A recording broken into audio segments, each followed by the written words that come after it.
जय श्री राम। ये वीडियो बहुत महत्वपूर्ण होने वाली है हमारे राम जी के लिए, हमारे राम भक्तों के लिए। और ये वीडियो मैं उन मूर्खों के लिए बना रहा हूँ जो राम जी के ऊपर उंगली उठा रहे हैं।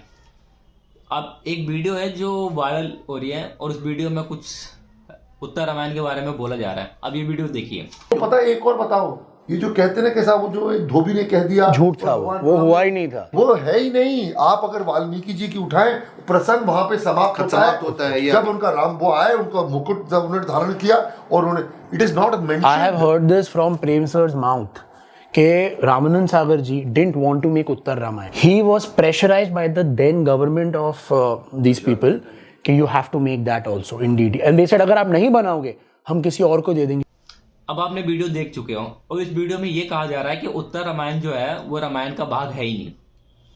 23 जनवरी 1987 में टीवी सीरियल के रूप में रामानंद सागर के द्वारा रामायण का आरंभ हुआ था। आज 2023 है, 37 साल हो चुके हैं। आज भी हम रामायण को ठीक से नहीं जानते, नहीं उनको हमने समझा है। ऐसा मैं नहीं कह रहा, ये देखो कमेंट देखो।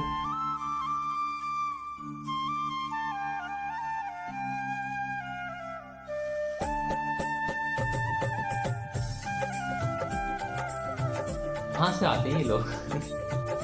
ये कमेंट में लिखा हुआ है कि जो उत्तरकांड है वो रामायण का हिस्सा है ही नहीं, उसको जबरदस्ती उसको जोड़ा गया फोर्सफुली करके। यार ऐसा कैसे हो सकता है? कोई मजाक है क्या? ऐसे कुछ सबूत देना चाहता हूँ। ऐसे राम भक्तों के लिए सबूत की कोई ज़रूरत है नहीं, लेकिन ये सबूत उन मूर्खों के लिए जो ऐसी बातें कर रहे हैं और ऐसी उंगलियां उठा रहे हैं, तो ये सबूत उनके लिए है।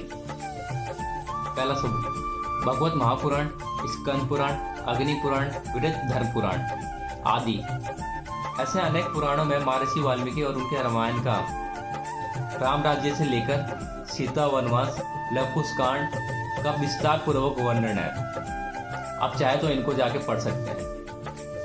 इतना टाइम है कहाँ आपके पास? दूसरा सबूत तुलसीदास जी का रामचरितमानस, जैन धर्म का पद्म पुराण और कीर्तिवास की बांग्ला रामायण और हेरुकचिता की मलयालम रामायण, इन सब में विस्तार पूर्वक रामायण का वर्णन है और साथ ही साथ उत्तर रामायण का भी वर्णन है।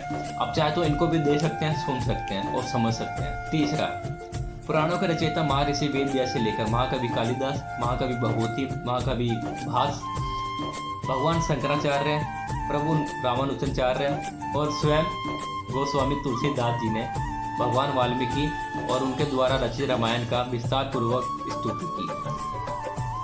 रामानंद सागर जी ने ऋषि मुनियों, महाकवियों, कथावाचकों, लोक साहित्य के भंडार से बूंद बूंद इकट्ठा करके राम कथा सागर हमारे सामने प्रस्तुत की है। आप ये जानते हैं कि गोस्वामी तुलसीदास जी को भगवान वाल्मीकि जी का दूसरा अवतार माना जाता है। देखिए, और तुलसीदास जी के द्वारा रामचरितमानस लिखी गई है। उस रामचरितमानस में रामायण के साथ साथ उत्तरकांड की भी रचना की गई है। देखिए, अब विकिपीडिया पे जाकर आप देख सकते हैं, पढ़ सकते हैं। तो आप ये ना कहें कि ये रामायण का हिस्सा नहीं है, ये रामायण का पार्ट का हिस्सा नहीं है, उत्तरकांड कुछ ऐसा है ही नहीं, ये जबरदस्ती लिखा गया है। ऐसा कुछ नहीं है भाई, आप थोड़ा नॉलेज ले लो। रामानंद सागर जी का एक छोटा सा क्लिप है जो मैं आपको दिखाना चाहता हूँ, देखिए। जय राम जी।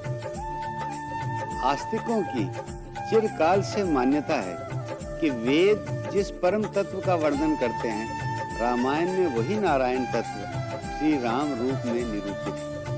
साक्षात वेद ही भगवान वाल्मीकि के मुख से रामायण रूप में प्रकट हुए, इसलिए श्रीमद् वाल्मीकि रामायण की वेद तुल्य ही प्रतिष्ठा है। फिर ज्यों-ज्यों समय बीतता गया, भिन्न भिन्न ऋषियों, संतों, कवियों और नाट्यकारों ने अपनी अपनी रुचि और सामर्थ्य के अनुसार बार बार उसी कथा को लिखा, गाया और उसका प्रदर्शन किया। ये स्वाभाविक ही है कि प्रत्येक कवि और लेखक ने अपने अपने समय की मान्यताओं के अनुसार उस मूल कथा का पुनर्वर्णन किया। इसीलिए हम भी ऋषि मुनियों, महाकवियों, कथावाचकों, विद्वानों और लोक साहित्य के भंडार से बूंद बूंद इकट्ठा करके जो राम कथा सागर आपको भेंट कर रहे हैं, उसमें अपने समय की मान्यताओं और अपनी धारणाओं को ध्यान में रखते हुए हमने भी उस कथा का पुनर्वर्णन अथवा नव वर्णन किया है। जो भी जानकारी आपको मुझसे मिली है, आप इनको विकिपीडिया भी कर सकते हैं। जिन पुराणों के मैंने नाम आपको बताए, इनको आप खरीद कर पढ़ भी सकते हैं। इसमें विस्तार पूर्वक पूरे रामायण और उत्तर रामायण के बारे में लिखा हुआ है, आप इनको पढ़ सकते हैं। लेकिन आपके पास टाइम कहाँ है? रामानंद सागर जी ने बूंद बूंद इकट्ठा करके हमारे सामने रामायण को और उत्तर रामायण को प्रस्तुत किया है। तुम ऐसे व्यर्थ मत जाने दो यार उनको देखो, पढ़ो और सुनो। अगर सिर्फ आपने रामायण को पढ़ सुन लिया और समझ लिया ना, तो आप इन सब पुराणों को पढ़ने की जरूरत ही नहीं पड़ेगी आपको। फिर आप राम जी के ऊपर उंगली नहीं उठाओगे। और एक बात और कहनी थी, राम जी ने सीता माँ का त्याग कभी नहीं किया था किसी के कहने में आके। सीता माँ ने राम जी का त्याग किया था, क्योंकि सीता माँ जानती थी कि राम जी कभी सीता का त्याग करेंगे ही नहीं। जिसे सीता माँ ने राम जी की आन मान शान, उनके वचन की रक्षा करने हेतु ये कठिन कदम उठाया था। अब ये वीडियो देखिए। सीता का त्याग राम करेगा? राम सीता का त्याग करेगा? नहीं, राम नहीं करेगा, सीता त्याग करेगी। परंतु क्यों? सुमित्र के नाते मेरा कर्तव्य है कि यदि मेरा रहना आपके जीवन को कलंकित कर रहा हो, मैं आपके रास्ते से हट जाऊं। दूसरे सामने घुटने टेक कर? नहीं, प्रजामत के सामने नतमस्तक होकर।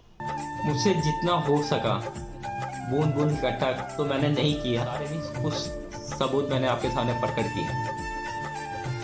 तो राम जी के ऊपर उंगली ना उठाइए, थोड़ा अध्ययन कीजिए राम जी के बारे में, उनके बारे में जानिए।